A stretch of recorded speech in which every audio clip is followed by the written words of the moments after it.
अस्सलाम वालेकुम viewers, welcome back to my channel. मैं डॉक्टर कासिम शाह आपको खुशामदीद कहता हूँ। आज का जो हमारा टॉपिक है वो है नर्व डिजनरेशन और रीजनरेशन। रीजनरेशन की बात की जाए तो जब भी कोई नर्व इंजर्ड होती है उसमें बहुत सी चेंजेस आती है, उसके नर्व फाइबर में भी, उसके सेल बॉडीज़ में भी। उन तमाम चेंजेस को हम कलेक्टिवली जो है रीजनरेटिव चेंजेस कहते हैं। अब नर्व इंजरी के होने के चांसेस कब होते हैं? एक तो जब ऑब्स्ट्रक्शन हो जाए ब्लड फ्लो का, जिस वजह से नर्व को जो है न्यूट्रिएंट्स नहीं मिलते, इसलिए उसकी इंजरी हो जाती है कॉज। या फिर हम कोई इस तरह के लोकल इंजेक्शन कर रहे हैं जो कि टॉक्सिक सब्सटेंसेस हमारी नर्व तक लेके जा रहे हैं, उस वजह से भी हमारी नर्व जो है इंजर्ड हो जाती है। इसके अलावा कोई क्रशिंग की वजह से भी, कि अगर उस पर कोई दबाव बहुत ज़्यादा आ गया है, प्रेशर इतना ज़्यादा है कि वो प्रेस हो गई है, या फिर किसी स्ट्रक्चर के दरमियान वो प्रेस हो गई है, तो उस वजह से भी हमारी नर्व जो है डैमेज हो जाती है। इसके अलावा ट्रांजैक्शन यानी कि कट की वजह से भी जो है हमारी नर्व जो है डैमेज होती है। अब डिग्रीज़ की बात की जाए इंजरी की, तो सैडरलैंड के मुताबिक उसने नर्व इंजरी को 5 कैटेगरी में डिवाइड किया था। First degree injury, second degree injury, third, fourth and fifth degree injury. अब फर्स्ट डिग्री इंजरी जो है हमारे पास, उसको हम न्यूरोपेरेक्सिया भी कहते हैं। इसमें क्या होता है कि हमारे पास स्मॉल प्रेशर जो है नर्व के ऊपर थोड़ी सी देर के लिए क्या करवा देता है, ऑक्सीजन करवाता है ब्लड फ्लो की, जिस वजह से हमारी जो नर्व है हाइपोक्सिया की कंडीशन में चली जाती है और डैमेज हो जाती है। इसमें एक्सोन जो है वो डिस्ट्रॉय नहीं होता, लेकिन जो है माइलिन शीट जो होती है वो कुछ हद तक जो है डिस्टर्ब हो जाती है। इस वजह से जो है हमारे पास जो है कंडक्शन प्रॉपर्ली नहीं हो रही होती। शॉर्ट टाइम जो है इंजरी होती है ये, जो है कुछ वीक्स में या कुछ हॉर्स में जो है आपकी ये ठीक हो जाता है। इसके अलावा हम फर्स्ट डिग्री इंजरी को न्यूरोप्रेक्सिया या सडन न्यूरोप्रेक्सिया भी कहते हैं। सेकंड डिग्री इंजरी को हम एक्सेंटोमेसिस कहते हैं। इसमें क्या होता है कि प्रोलॉन्ग प्रेशर जो है आपकी नर्व पर क्या करवाता है, वलेरियन डिजनरेशन करवाता है। जब आप अपनी नर्व पे प्रोलॉन्ग प्रेशर दे रहे हैं तो क्या होता है कि नर्व के वहाँ से जो है डैमेज होने के चांसेस रहते हैं। उससे डिस्टल जितना भी सेगमेंट है नर्व का, वहाँ आपका सिग्नल जा ही नहीं रहे, तो वहाँ की जो भी वर्किंग है, चाहे वो सेंसरी नर्व है या मोटर नर्व है, तो वो वर्किंग परफॉर्म ही नहीं करेगी अपनी। इसमें क्या होता है कि इंडोन्यूरियम जो है कवरिंग है जो हमारे पास नर्व की, वो इंटैक्ट रहती है और जो है 18 मंथ्स लेती है कम से कम ये जो है अपने आप को ठीक करने के लिए। इसके बाद थर्ड डिग्री इंजरी की बात करें, जिसको हम न्यूरोटॉस्मोसिस, और फोर्थ और फिफ्थ डिग्री को भी हम न्यूरोटॉस्मोसिस ही कहते हैं। इसमें भी क्या होता है हमारे पास थर्ड डिग्री में कि इंडोन्यूरियम जो है हमारी वो डिस्टर्ब हो जाती है, लेकिन एपिन्यूरियम और पेरिन्यूरियम जो कि इसकी अंदर वाली कवरिंग है नर्व की, वो इंटैक्ट रहती हैं। इस वजह से रिकवरी तो हो जाती है, लेकिन स्लो होती है, पुअर होती है और इनकम्प्लीट होती है। फोर्थ डिग्री की बात की जाए, इसमें सवेयर इंजरी होती है। इसमें भी एपिन्यूरियम और पेरिन्यूरियम जो है वो इंटरप्ट हो जाती हैं। जो हमारे फेसिकुलाए हैं नर्व्स के, जो एक बंडल्स बने हुए हैं फाइबर्स के, वो डिस्टर्ब हो जाते हैं या डिसऑर्गेनाइज हो जाते हैं, जिस वजह से इसकी रिकवरी और रिजनरेशन जो है पुअर और इनकम्प्लीट होती है। फिफ्थ डिग्री में जो हमारे पास कंप्लीट ट्रांजैक्शन हो जाती है नर्व की, तो पॉसिबल ही नहीं है उसका रिकवरी होना अगर वो मिस अलाइन है। अगर वो एक अलाइन या रीअरेंज हैं तो अप्रॉक्सीमेटली वो ठीक हो जाती हैं। सर्जरी के थ्रू हम उनको लाइन में भी ला के जो है रिकवर कर देते हैं।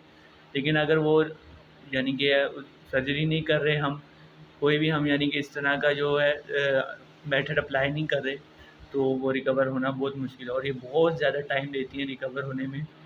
तो इसके बाद degenerative changes in the neuron, कि हमारे पास जब कोई भी इंजरी हो रही है, कोई भी या डैमेज आ रहा है नर्व पे, तो कौन कौन सी चेंजेस आ रही होती हैं हमारे पास। तो हमारे पास जो कंडीशन शो होती हैं उनको हम 3 टाइप्स में क्लासिफाई करते हैं, जिसमें हमारे पास वलेरियन डीजनरेशन, रेट्रोग्रेड डीजनरेशन और ट्रांसन्यूरल डीजनरेशन आ जाती है। वलेरियन डीजनरेशन की बात की जाए तो हमने पहले बात की जैसे कि सीवियर प्रेशर पड़ने से हमारी जो नर्व है वो डिस्टल सेगमेंट जो है उसका कट हो जाता है, यानी कि उसके सिग्नल्स जो है ख़त्म हो जाता है, डिस्टल सेगमेंट आपका वर्किंग में नहीं होता। तो उसमें बहुत से चेंजेस आती हैं और इसका नाम जो है इसके डिस्कवरर वेलर के नाम पे रखा गया। इसको हम ऑर्थोग्रेड डीजनरेशन भी कहते हैं और वलेरियन डीजनरेशन के साइंस जो हैं 24 हावर्स ऑफ इंजरी के बाद शो हो रहे होते हैं। इसमें जो चेंजेस आती हैं उसकी बात की जाए तो इसमें क्या होता है, हमारे पास जो एक्सिस होता है सिलेंडर का, एक्सिस सिलेंडर होता है एक्सॉन्स का, वो स्वेल करता है और हमारे पास जो है स्मॉल पीसेस में ब्रेक कर जाता है। जो ब्रोकन पीसेस होते हैं वो डेब्रिस के तौर पे जो है ना एक्सेस सिलेंडर में ऑक्यूपाई होने शुरू होते हैं। इसके अलावा माइलिन शीट जो है वो डिसइंटीग्रेट हो जाती है फैट ड्रॉपलेट्स में, और न्यूरोलीमा शीट जो है वो उसको कुछ नहीं होता, लेकिन जो हमारे पास स्मार्ट सेल्स हैं वो मल्टीप्लाई होने शुरू हो जाते हैं। मैक्रोफेजेस जो है वहाँ पे आके अटैक करते हैं, ठीक है, और रिमूव करते हैं डेब्रिस को, फैट ड्रॉपलेट्स को डिसइंटीग्रेट करते हैं। इस तरह जो है वहाँ से वो सब ये सब चीज़ें रिमूव होती हैं। इन सब मेथड को इन सब में अप्लाई होने में जो है 2 मंथ्स लगते हैं from the day of injury. अब आप देख सकते हैं कि किस तरह हमारे पास जब वलेरियन डिजनरेशन हो रही है तो किस तरह की चेंजेस आ रही हैं, कि हमारे पास जो सिलेंड्रिकल स्ट्रक्चर है एक हमारा नर्व का वो डिस्टर्ब हो गया है। शीट जो है हमारे पास इंडोनीरियम वो इंटैक्ट है। इसके अलावा माइलिन शीट भी हमारी काफ़ी हद तक इंटैक्ट है, लेकिन हमारे शवॉन सेल्स जो हैं वो मल्टीपली डिवाइड हो रहे हैं, और जो हमारे पास फैट ड्रॉपलेट्स भी बन रहे हैं इसके अंदर, और डेब्रीज भी बन रही हैं जो कि मैक्रोफेजेस के अटैक के बाद रिमूव हो जाएंगी। रेट्रोग्रेड डिजेनरेशन की बात की जाए तो इसमें भी ये भी एक पैथोलॉजिकल कंडीशन है। इसमें भी नर्व सेल बॉडी जो है और एक्सोन जो है प्रॉक्सिमली जो कट एंड में डिस्टर्ब हो जाते हैं। अब क्या होता है, जिस तरह वलेरियन डिजेनरेशन में डिस्टल एंड की बात थी, इसमें प्रॉक्सिमल एंड है। चेंजेस उस तरह के आते हैं कि हमारे पास जो है जो कट एंड है उसके सेल बॉडी जो है वो डिस्टर्ब हो जाती है, उसके जो मैलिन शीट है वो डिस्टर्ब हो जाती है, इंटरप्ट हो जाती है, फैट ड्रॉप्स में कन्वर्ट हो जाती है।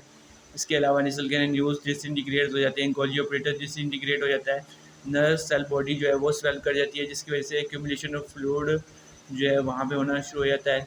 न्यूरोफिब्रिल्स जो है डिसअपेयर हो जाती हैं इस वजह से, यानी कि उसका न्यूक्लियस पूरा यानी कि आप कह सकते हैं डैमेज हो जाता है। इस वजह से न्यूरॉन्स की डेथ भी अकर हो सकती है और रीजनरेशन जो है पॉसिबल भी नहीं होती। जैसे अभी आप डायग्राम में देख सकते हैं कि डीजनरेशन हमारे पास दो तरह की एंटेरोग्रेड, जिसे हम वलेरियन डीजनरेशन और रेट्रोग्रेड डीजनरेशन कह रहे हैं, कि कौन कौन सी किस तरह की हमारे पास चेंजेस आ रहे हैं। कि हमारे पास एंटेरोग्रेड में डीजनरेशन हो रही है माइलिन शीट की और एक्सॉन की। इसके अलावा रेट्रोग्रेड में भी हमारे पास यही चीज़ें हो रही हैं, लेकिन इसमें न्यूक्लियस भी हमारा डिस्टर्ब हो रहा है। अब ट्रांसन्यूरल डीजनरेशन की बात की जाए तो इसमें क्या होता है, एफरेंट नर्व फाइबर अगर कट हुआ है तो डीजनरेशन जो है न्यूरॉन में वो एफरेंट नर्व फाइबर्स जहाँ सिनेप्स बना रहे हैं वहाँ पे डीजनरेशन शुरू हो जाएगी, इसलिए हम इसको ट्रांसन्यूरल डीजनरेशन कहते हैं। मिसाल के तौर पे आप कह सकते हैं कि अगर dorsal horn of spinal cord में डीजनरेशन हो रही है तो उसका जो पोस्टीरियर स्पाइनल रूट है वो कट ऑफ हो जाएगा, जितने भी signal posterior root nerve root से जा रहे हैं वो नहीं जा सकेंगे। इसके अलावा अगर हम बात करें कि अगर ventral horn of spinal cord की डीजनरेशन हो रही है तो क्या होगा कि उस सूरत में होगी कि जब हमारे पास सेरेब्रल कॉर्टेक्स में कोई ट्यूमर हो। अब रीजनरेशन ऑफ नर्व फाइबर से क्या मुराद है? रीजनरेशन का मतलब है रीग्रोथ ऑफ लॉस्ट और destroyed part of a tissue, कि जो भी हमारे पास जो पार्ट है हमारा बॉडी का अगर लॉस्ट हो गया या डिस्ट्रॉय हो गया तो उसको दोबारा जो है हमने रिपेयर करना है। तो कोई भी इंजरी हुई है, कोई भी इस तरह की जो है डैमेज आया है नर्व पे, तो कुछ वक्त लेती है वो सही होने के लिए, लेकिन उसकी भी कुछ कंडीशन है जैसे हम पीछे डिस्कस करके आ चुके हैं। 4th day of after injury जो है स्टार्ट होती है और इफेक्टिव जो है 30 डेज़ के अंदर होती है और कंप्लीट होती है 80 डेज़ के अंदर। अब क्राइटेरिया क्या है रीजनरेशन के लिए, कि जो गैप है हमारे पास कट एंड्स के दरमियान वो मिनिमम जो है 3 mm हो, न्यूरोलीमा जो है वो प्रेजेंट हो। न्यूरोलीमा हम कहते हैं कवरिंग को जो हमारी न्यूरॉन्स को कवर कर रही है।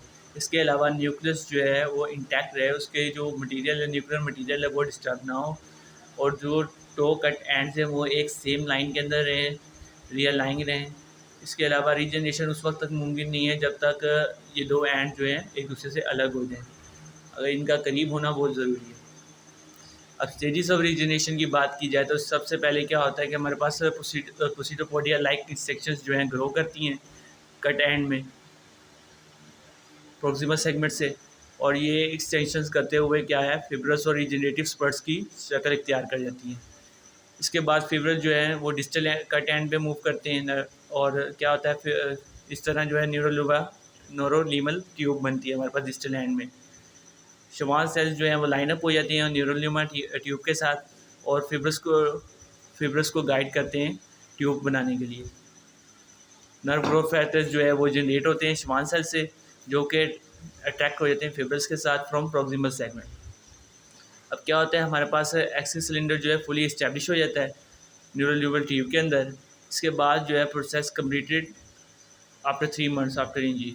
माइलिन शीट जो है वो फॉर्म करना होना शुरू हो जाती है स्लोली श्वान सेल से। इसके अलावा माइलिनेशन जो है हमारी 1 ईयर के अंदर कंप्लीट हो जाती है। डायमीटर ऑफ नर्व फाइबर जो है वो ग्रेजुअली इंक्रीज़ करना शुरू कर देता है। इसके बाद जो नर्व सेल बॉडी है हमारे पास, उसमें सबसे पहले हमारे पास नज़ल ग्रेनुलर पेयर होते हैं, फिर गोल्जी ऑपरेटर, फिर जो है सेल जो है एक्सेस फ्लूइड इनटेक होना शुरू हो जाता है। न्यूक्लियस जो है सेंट्रल पोर्शन की तरफ आ जाता है और आहिस्ते आहिस्ते यूँ करते करते जो है ना हमारी जो एनाटॉमी का रीजनरेशन है वो अकर होना शुरू हो जाती है। रिकवरी जो है एक नर्व की वो एक लॉन्ग पीरियड जो है प्रोसेस है, तो पीरियड बहुत ज़्यादा लगता है इसमें, लेकिन ये है इसकी रिकवरी मुमकिन है। लेकिन वो भी कंडीशंस पे डिपेंड करता है कि आपकी जो नर्व है वो सीवियर डैमेज यानी कि कट हो गई है, अपनी जो है पोजीशन से डिस्प्लेस हो गई है, तो मुमकिन नहीं है कि रीजनरेशन कंप्लीट तरीके से हो सके। तो ये था आज का हमारा लेक्चर। वीडियो अच्छी लगी हो तो हमारे चैनल को सब्सक्राइब करें, बेल आइकन के बटन को लाजमी दबाएँ। शुक्रिया।